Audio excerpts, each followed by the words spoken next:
Darkcast Network. The light shines brightest on our indie podcasts.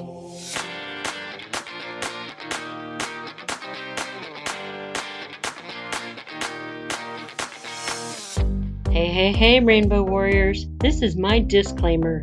Beyond the Rainbow is a true crime podcast. It's not suitable for young children, and maybe not even for some adults.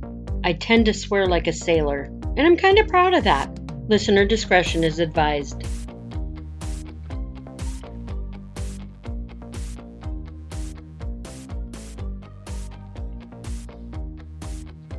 Hey there, Rainbow Warriors, and welcome to Beyond the Rainbow, True Crimes of the LGBTQ+.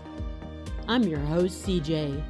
Find me on the socials, Beyond the Rainbow at Facebook and Instagram, and Rainbow Crimes just about everywhere else.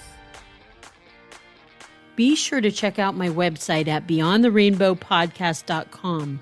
There I have links to merch, a list of all my episodes, and the expansive list of missing but not forgotten LGBTQ people. This episode's missing but not forgotten LGBTQ person is Brian Klecha, who disappeared from Lakeland, Florida on December 26, 2017.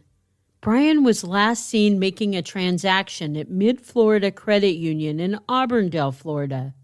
He was in the process of moving out of a home he shared with other guy roommates. One of the roommates was Ramon Antonio Perez Cita, but he goes by AJ, and he is super sus. AJ was found with Brian's credit card, passport, and cell phone in his possession. And AJ even traded Brian's 2014 Jeep Patriot for drugs. Brian's a veteran of the United States Air Force. He's 38 years old, stands 5'11", and weighs between 175 and 190 pounds. He has blondish brown hair, green eyes, and a deep dimple in his chin. You know, like the superheroes get with the little cleft in the chin. Brian was working as a tram driver at Disney World. He also enjoyed hanging out at the gay nightclubs in Hillsborough and Pinellas County. Brian disappeared under very shady circumstances, and this guy AJ, he really needs to be examined in full. I'll include a couple of pictures of AJ as well as of Brian on my website. Should anyone have any information on what happened to Brian Klecha, please contact Crime Stoppers, and it can be done anonymously at area code 800-873-8400. What does it take for someone to snap? I mean, how much pressure before someone absolutely just loses their shit? And I'm not talking about just getting pissed off and yelling at someone, or even pushing or smacking someone upside their head. I'm talking about someone getting to a point that their anger causes them to take a gun into a public establishment and just start shooting at random. According to the authors Flo Conway and Jim Siegelman, who co-wrote Snapping, America's Epidemic of Sudden Personality Change, a person who snaps at this level is intelligent. They're expected to achieve a high level of success in both their work and personal life. They might have jobs that require them to hide their emotions, such as a member of the military, a doctor, an attorney. They may want an isolated profession where they can work alone. They're most likely to socially disconnect and maybe only have a few friends or even no one to talk to. I don't necessarily believe this is true for all of those who've snapped. What I do think that the authors are trying to say, we all need an outlet, someone we can vent to and let our emotions out. When you bottle up your emotions, that's when the pressure builds. On September 22, 2000, one such man snapped. Ronald Edward Gay walked into the Backstreet Cafe, a gay bar in Roanoke, Virginia, and Ronald opened fire. Ronald Edward Gay, we'll call him Ron. Ron was born in 1947. He grew up in a pretty societal, normal family in Canada. He has siblings, at least one brother and one sister, a mom and a dad. And while Dad was a pretty strict ruler of the house, he was fair with his punishment. There was only one time when Ron was about 12 that his dad got really, really angry with him. And it was for hanging around with the wrong kind of crowd. Ron did something really stupid. He slipped up bad and his dad had Ron stripped naked and he whooped him. But other than that time, Ron's dad was a loving, protective father. Ron was a really good athlete. He loved baseball and bowling. He was also really clean-cut and neat in appearance. Towards the end of his teen years, he left Canada to enlist in the United States Marine Corps. While he was enlisted in the Marine Corps, it seemed like Ron took a lot of crap for his last name. His last name, Gay. The guys would call him faggot and queer boy. Ron was eventually deployed to the war in Vietnam. This event took a very negative toll on his psyche. There was at least one experience in Vietnam that left him traumatized forever. A convoy of fellow Marines were blown up by a landmine. Ron was scheduled to be on that convoy, but he switched out with another Marine last minute. Ron was then assigned to the duty of cleaning up the dead bodies after the explosion. When he came back from his tour of duty, Ron was never the same again. He only served for about a year, but that was more than enough for him. Vietnam War ended in 1975, but it wasn't until the mid-1980s that he was diagnosed with pretty severe post-traumatic stress disorder. This diagnosis was pretty common for most veterans of this particular war. Ron was prescribed medication to help him through his PTSD. The problem was, Ron was already self-medicating with alcohol, and he was mixing the alcohol with his medication. And it seemed like Ron would get really violent after he drank a lot. By the year 2000, he was already at the end of his 5th or 6th marriage. He had kids from almost all of them. His 5th wife said she could just see him deteriorating.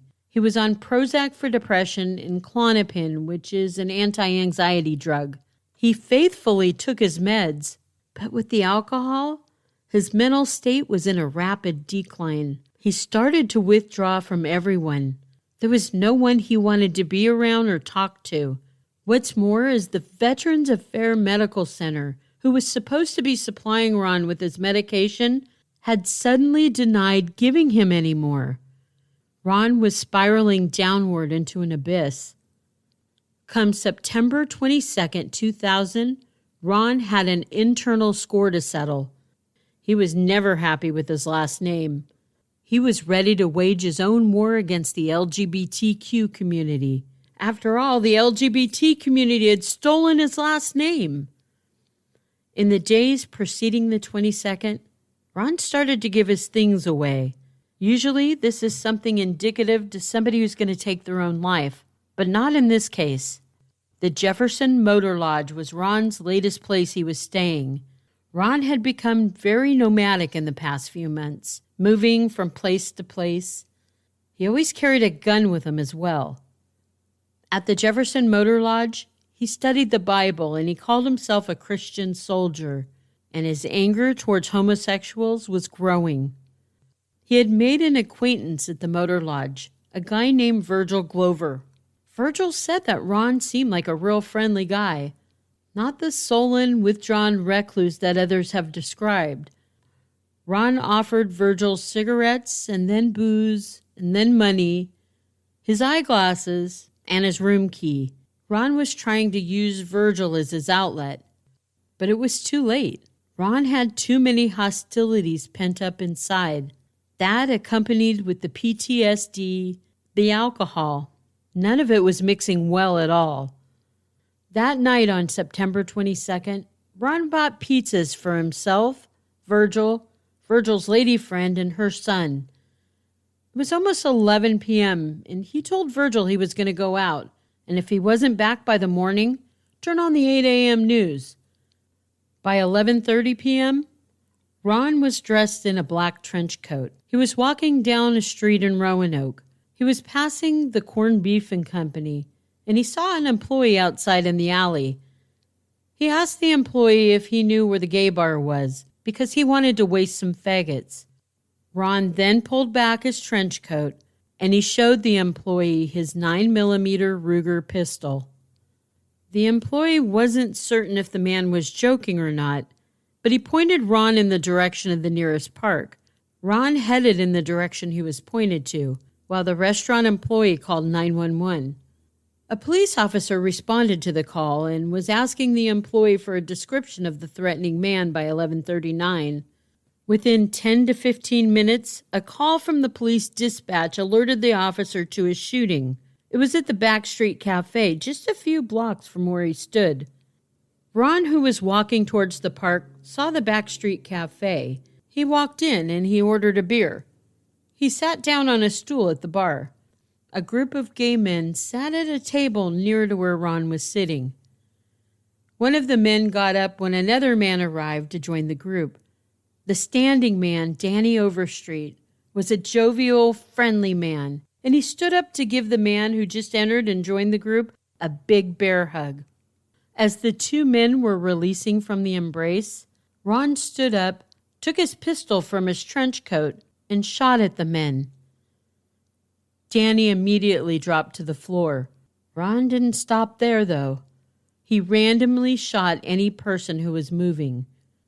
6 more people were shot before Ron calmly turned around and left the Backstreet Cafe. Ron walked about 2 blocks, dropping his gun into a trash can until he found a stoop to sit on. Within minutes, the Roanoke police found Ron and arrested him. At the Backstreet Cafe, Danny Overstreet dropped quickly from the bullet that hit his chest. He lay on his back, gagging from his own blood. His friends rolled him on his side to try to keep him from choking. They tried to stop the blood, but there was so much. 43-year-old Danny Overstreet died before the police arrived.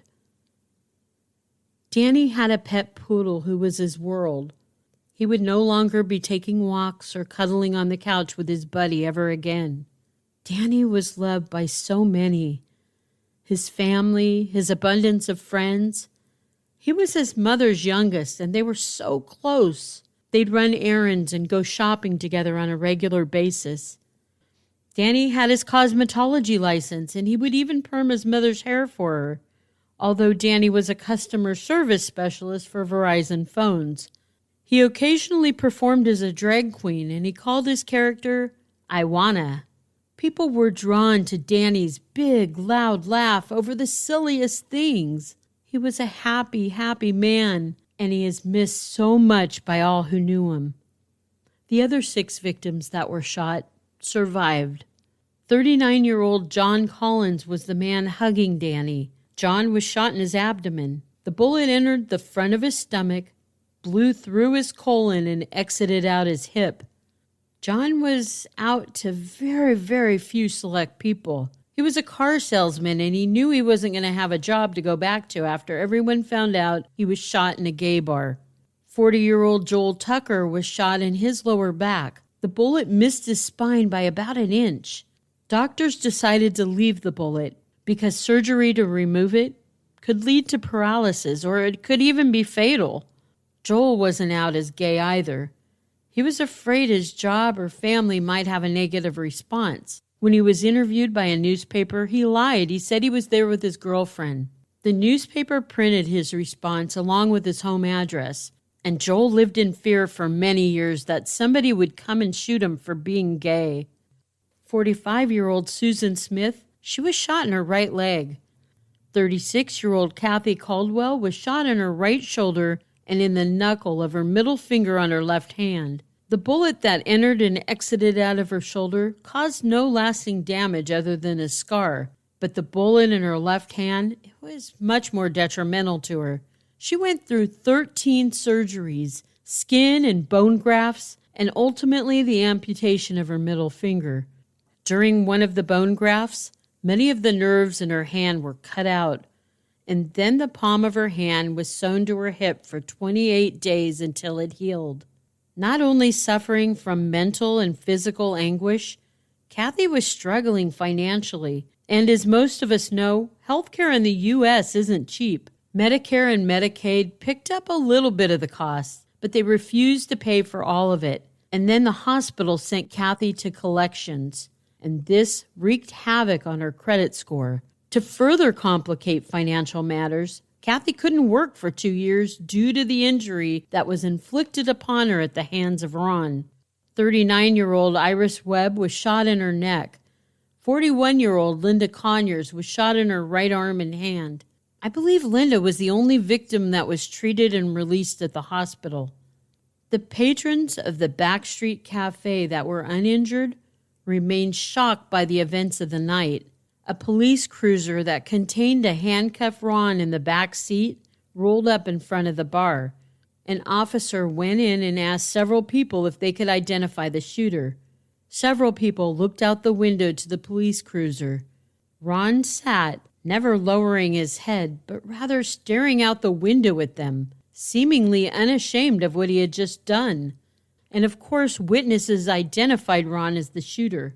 At the police station, Ron told police he was tired of being berated for his last name, and he was on a mission to make all the gays move to San Francisco. You know, Ron, I wish you would have consulted me first. I could have told you there's not enough room in San Francisco for all us gays. During Ron's trial, he pleaded guilty. He said God told him he needed to kill gays. And for those he didn't kill, he wanted to scare him to San Francisco so that the spread of AIDS could be contained. His other 3 agendas were to bring the Vietnam veterans out of the mountains, stop corruption, and stop communism. Ron was seriously mentally ill, and I believe that the Veterans Affairs Hospital did him and everyone at the Backstreet Cafe that night a severe injustice by not having him under psychiatric care. It started to make me curious about the mental welfare of other Vietnam veterans. The suicide statistics alone are astounding. It's estimated that 100,000 Vietnam vets have taken their own lives. The cases of PTSD in veterans of active wars in general is crazy. At least 50% of all male Vietnam veterans that have PTSD have been arrested and jailed, and many more than once. And that's only for the Vietnam War. Granted, it did last 16 years, but what about the other wars? Ron's illness does not excuse him by any means for attacking the good folks that were there enjoying themselves before his arrival at the Backstreet Cafe. Oh, there were signs of him being unstable. The alcohol abuse was a big one. The man had 5 wives. He had siblings and a mother, but not one of them saw the signs or cared enough to reach out and help him. And because of it, Danny Overstreet lost his life. Ronald Gay teased most of his life because of his last name. Many of the kids that Ron fathered ended up changing their last name, so they didn't have to go down the same hallway that their dad did. Ron was charged with 1 count of first-degree murder and 6 counts of malicious woundings. He was sentenced to 4 consecutive life sentences. The next time someone tries to tell you a joke that starts out, "So a gay walks into a bar," stop them and give a moment of silence for Danny Overstreet and the 6 others who were wounded the night a mentally ill Vietnam veteran happened upon the Backstreet Cafe in Roanoke, Virginia. Love you, Rainbow Warriors. And remember, it's not a crime to be gay. Unless you're a murderer.